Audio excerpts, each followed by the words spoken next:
प्रमिला ने बहू पारुल की बेटी की तरह सेवा की। ये उसकी सेवा का ही फल था कि मानसिक रूप से अस्वस्थ पारुल धीरे धीरे ठीक होने लगी और प्रमिला के करीब आने लगी। यहाँ तक कि उसने अपने अतीत के काले पन्नों को भी उनके सामने खोलकर रख दिया था। ताई ने जैसे ही बताया कि पारुल छत पर रेलिंग पकड़े खड़ी है तो घर में हलचल सी मच गई। अरे वो छत पर कैसे चली गई? उसे तीसरी मंजिल पर किसने जाने दिया? प्रमिला घबरा उठी थी। उसे बच्चा होने वाला है, ऐसी हालत में उसे छत पर नहीं जाना चाहिए। रजत चाय का कप छोड़कर तुरंत सीढ़ियों की तरफ दौड़ा और पारुल को सहारा देकर नीचे ले आया। फिर कमरे में ले जाकर उसे बिस्तर पर लिटा दिया। पारुल अब भी न जाने कहाँ खोई थी, न जाने किस सोच में डूबी हुई थी। पारुल का जीवन एक सपना जैसा ही बना हुआ था। खाना बनाती तो पराठा तवे पर जलता रहता, सब्जी छौंकती तो उसे ढकना भूल जाती, कपड़े प्रेस करती तो उन्हें जला देती। पारुल जब बहू के रूप में घर में आई थी तो परिवार और बाहर के लोग उसकी खूबसूरती देखकर मुग्ध हो उठे थे।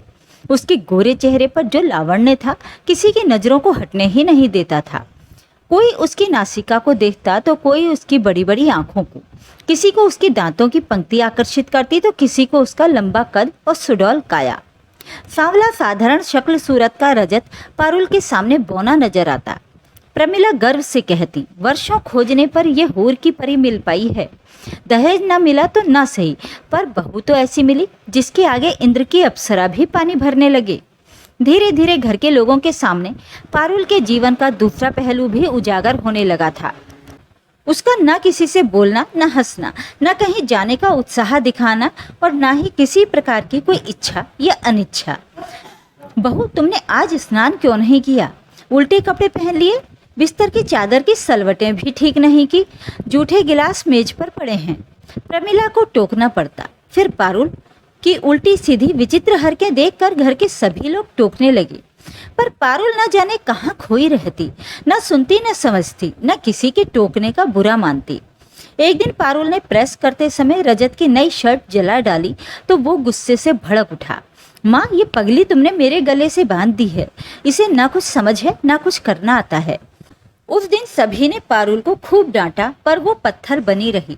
प्रमिला दुखी होकर बोली, पारुल, तुम कुछ बोलती क्यों नहीं? घर का काम करना नहीं आता तो सीखने का प्रयास करो। ताई से पूछो, मुझसे पूछो, पर जब तुम बोलोगी नहीं तो हम तुम्हें कैसे समझा पाएंगे? एक दिन पारुल ने अपनी साड़ी के आंचल में आग लगा ली तो घर के लोग उसके रसोई में जाने से भी डरने लगे। पारुल, आग कैसे लगी थी? माँ जी, मैं आंचल से पकड़कर कढ़ाई उतार रही थी। कढ़ाई उतारने के लिए संडासी थी, तौलिया था, उनका इस्तेमाल क्यों नहीं किया था? प्रमिला गुस्से से भर उठी थी। जानती हूँ तुम कितनी बड़ी गलती कर रही थी। इसका दुष्परिणाम सोचा है क्या? तुम्हारी साड़ी आग पकड़ लेती तब तुम जल जाती और तुम्हारी इस गलती की सजा हम सबको भोगनी पड़ती। रजत पारुल को मनोचिकित्सक को दिखाने ले गया तो पता लगा कि पारुल डिप्रेशन की शिकार थी। उसे ये बीमारी कई साल पुरानी थी। डिप्रेशन, ये क्या भला है? प्रमिला के गले से ये बात नहीं उतर पा रही थी कि अगर पारुल मानसिक रोगी है तो उसने एमए तक की पढ़ाई कैसे कर ली, ब्यूटिशियन का कोर्स कैसे कर लिया? हो सकता है पारुल पढ़ाई पूरी करने के बाद डिप्रेशन की शिकार बनी हो। रजत ने फोन करके अपने सास ससुर से जानकारी हासिल करनी चाहिए तो उन्होंने अनभिज्ञता जाहिर कर दी। प्रमिला परेशान हो उठी। लड़की वाले साफ साफ तो कुछ बताते नहीं कि उनकी बेटी को कौन सी बीमारी है, और कुछ हो जाए तो सारा दोष लड़के वालों के सिर मढ़कर अपने आप को साफ बचा लेते हैं। माँ, इस पागल के साथ जीवन गुजारने से तो अच्छा है कि मैं इसे तलाक दे दूं। रजत ने अपने मन की बात जाहिर कर दी। घर के दूसरे लोगों ने रजत का समर्थन किया। घर में पारुल को हमेशा के लिए मायके भेजने की बातें अभी चल रही थी कि एक दिन उसे जोरों से उल्टियां शुरू हो गईं। डॉक्टर के यहाँ ले जाने पर पता चला कि वो माँ बनने वाली है। ये पागल हमेशा को गले से बंध जाए, इससे तो अच्छा है कि इसका अबॉर्शन करा दिया जाए। रजत गुस्से से उबल रहा था। प्रमिला का विरोध घर के लोगों की तेज आवाज में दब कर रह गया। रजत पारुल को डॉक्टर के यहाँ ले गया पर अबॉर्शन नहीं हो पाया क्योंकि समय ज्यादा हो चुका था। घर में सिर्फ प्रमिला ही खुश थी। सबसे कह रही थी, बच्चा हो जाने के बाद पारुल का डिप्रेशन अपने आप दूर हो जाएगा। मैं अपनी बहू को बेटी के समान प्यार दूंगी। पारुल ने मेरी बेटी की कमी दूर कर दी। बहू के रूप में मुझे बेटी मिली है। अब प्रमिला सभी प्रकार से पारुल का ध्यान रख रही थी। पारुल का सभी प्रकार का इलाज भी चल रहा था। लेकिन पारुल वैसी की वैसी ही थी। नींद की गोलियों के प्रभाव से वो घंटों तक सोई रहती, लेकिन उसकी हरकतें पहले जैसे ही थीं।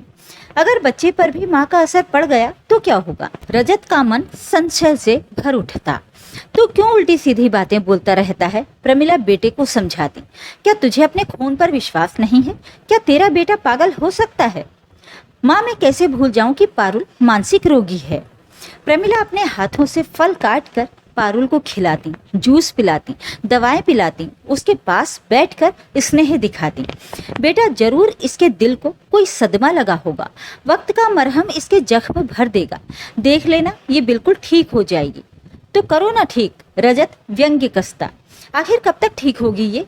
कुछ मियाद भी तो होगी। तू देखता रह, एक दिन सब कुछ ठीक हो जाएगा। पहले घर में बच्चे के रूप में खुशियां तो आने दे। प्रमिला का विश्वास कम नहीं होता था। पूरे घर में प्रमिला ही ऐसी थी जो पारुल के पक्ष में थी।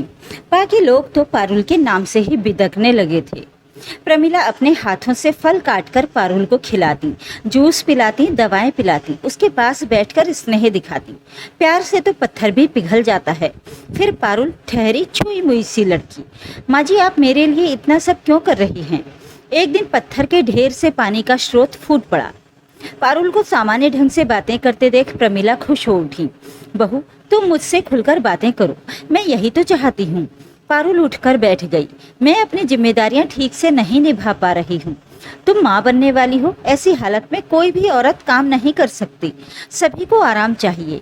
फिर मैं हूँ ना, मैं तुम्हारे बच्चे को नहलाऊंगी, मालिश करूंगी, उसके लिए छोटे छोटे कपड़े सिलूंगी। पारुल अपने पेट में पलते नवजात शिशु की हलचल को महसूस करके सपनों में खो जाती और कभी प्रमिला से बच्चे के बारे में तरह तरह के प्रश्न पूछती रहती। पारुल ठीक हो रही है, देखो मैं कहती थी ना। प्रमिला उत्साह से भरी हुई सबसे कहती रहती। रजत भी अब कुछ राहत महसूस कर रहा था और पारुल के पास बैठकर प्यार जताता रहता। एक शाम रजत पारुल के लिए जामुन खरीद कर लाया तो प्रमिला का ध्यान जामुन वाले कागज के लिफाफे की तरफ गया। देखो, इस कागज पर बनी तस्वीर पारुल से कितनी मिलती जुलती है। रजत के अलावा घर के अन्य लोग भी उस तस्वीर की तरफ आकर्षित हुए। हाँ, सचमुच ये तो दूसरी पारुल लग रही है, जैसे पारुल की ही जुड़वा बहन हो। क्यों पारुल, तुम भी तो कुछ बोलो। पारुल का चेहरा उदास हो उठा, उसकी आंखें डबडबा आईं। हाँ, ये मेरी ही तस्वीर है। तुम्हारी? घर के लोग आश्चर्य से भर उठे। मैंने कुछ समय मॉडलिंग की थी। पैसा और शौक पूरा करने के लिए ये काम मुझे बुरा नहीं लगा था, पर आप लोग मेरी इस गलती को माफ कर देना। तुमने मॉडलिंग की, पर मॉडल बनना तो आसान नहीं है। मैं अपने कॉलेज के ब्यूटी कॉन्टेस्ट में प्रथम चुनी गई थी। फिर क्या? प्रमिला ने उसका उत्साह बढ़ाया। बहू, तुम ब्यूटी क्वीन चुनी गई, ये बात तो हम सबके लिए गर्व की है, ना कि छिपाने की। फिर इस कंपनी वालों ने खुद ही मुझे कांटेक्ट करके मुझे अपनी वस्तुओं के विज्ञापनों में लिया था। इतना बताने के बाद पारुल हिचकियां भरकर रोने लगी। काफी देर बाद वो शांत हुई तो बोली, मुझे एक फिल्म में सह अभिनेत्री की भूमिका भी मिली थी, पर मेरे पिताजी और ताऊजी को ये सब पसंद नहीं आया। अब पारुल की बिगड़ी मानसिकता का रहस्य प्रमिला के सामने आने लगा था। पारुल ने बताया कि उसके रूढ़िवादी घरवालों ने न सिर्फ उसे घर में बंद रखा, बल्कि कई बार उसे मारा पीटा भी गया और उसके फोन सुनने पर भी पाबंदी लगा दी गई। प्रमिला के मन में पारुल के प्रति ममता उमड़ पड़ी थी। पारुल के मॉडलिंग की बात खुल जाने से उसके मन का बोझ हल्का हो गया था। वो बोली, माँ जी, मुझे डर था कि आप लोग ये सब कुछ जानकर मुझे गलत समझने लगेंगे। ऐसा क्यों सोचा तुमने? लोग मॉडलिंग के पेशे को अच्छी नज़र से नहीं देखते और ऐसी लड़की को चरित्रहीन समझने लगते हैं। फिर उस लड़की का नाम कई पुरुषों के साथ जोड़ दिया जाता है। मेरे साथ भी यही हुआ था। बेटी, सभी लोग एक जैसे नहीं हुआ करते। आजकल तुम खुश रहा करो। खुश रहोगी तो तुम्हारा बच्चा भी खूबसूरत और निरोग पैदा होगा। प्रमिला का प्यार पाकर पारुल अपने को धन्य समझ रही थी कि आज के समय में माँ की तरह ध्यान रखने वाली सास भी है, वरना तो उसने सास के बारे में कुछ और ही सुन रखा था। नियत समय पर पारुल ने एक स्वस्थ बेटे को जन्म दिया तो घर में खुशियों की सहनाई गूंज उठी। पारुल बेटे की किलकारियों में खो गई। पूरे दिन बच्चे के इतने काम थे कि उसके अलावा और कुछ सोचने की उसे फुर्सत ही नहीं थी। एक दिन प्रमिला की इस बात ने घर में विस्फोट जैसा वातावरण बना दिया। कि पारुल धारावाहिक में काम करेगी। पारस मेरी सहेली के पति हैं और वो एक पारिवारिक धारावाहिक बना रहे हैं। उन्होंने पारुल को कई बार देखा है और मेरे सामने प्रस्ताव रखा है कि आदर्श बहू की भूमिका वो पारुल को देना चाहते हैं। माँ, तुम ये क्या कह रही हो? पारुल को धारावाहिक में काम दिलवाओगी? वो कहावत भूल गई कि औरत को खूंटे से बांध कर रखना चाहिए। एक बार औरत के कदम घर से बाहर निकल जाएं तो घर में लौटना कठिन रहता है। रजत गुस्से से उबल रहा था। प्रमिला भी गुस्से से भर उठी। क्या मैं औरत नहीं हूँ? पति के मरने के बाद मैंने घर से बाहर जाकर सैकड़ों जिम्मेदारियां पूरी की हैं। माँ बनकर तुम्हें जन्म दिया और बाप बनकर पाला है। सैकड़ों कष्ट झेले, पैसा कमाने को छोटी छोटी नौकरियां की, कठिन परिश्रम किया। तो क्या मैंने अपना घर उजाड़ लिया? पुरुष तो सभी जगह पर होते हैं। ताई भी तो दफ्तर में नौकरी कर रही हैं। क्या उसने अपना घर उजाड़ लिया? फिर तू पारुल के बारे में ही ऐसा क्यों सोच रहा है? अगर तुम पारुल को खूंटे से ही बांधना चाहते हो तो पहले मुझे बांधो, ताई को बांधो। पारुल का यही दोष है ना कि वो सामान्य से कुछ अधिक ही खूबसूरत है। पर ये दोष उसका नहीं है। अरे कोई खूबसूरत चीज़ है तो लोगों की नज़रें उस तरफ उठेंगी ही। प्रमिला के तर्कों के आगे सभी की जुबान पर ताले लग गए। पारुल प्रमिला की गोद में मुंह छिपाकर रो रही थी।